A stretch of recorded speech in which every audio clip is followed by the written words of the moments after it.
Hello guys, in this video I am going to show you how to check active fire on your map on the Windy application.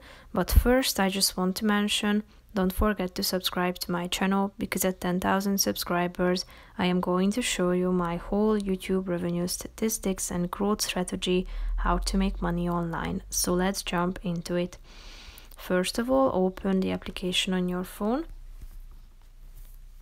And now tap on the menu icon in the right side of the screen, and then tap on active fires in the display on map section. Go back to your map, and you should select your area to see whether there are active fires, but you can see that these are indicated with these yellow icons, so tap on it.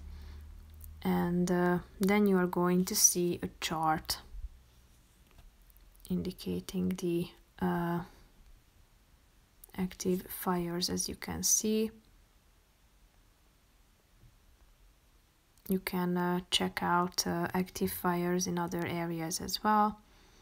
So that's pretty much it for this video, guys. I hope you found it helpful. If you did, consider subscribing, and see you in the next video. Bye bye.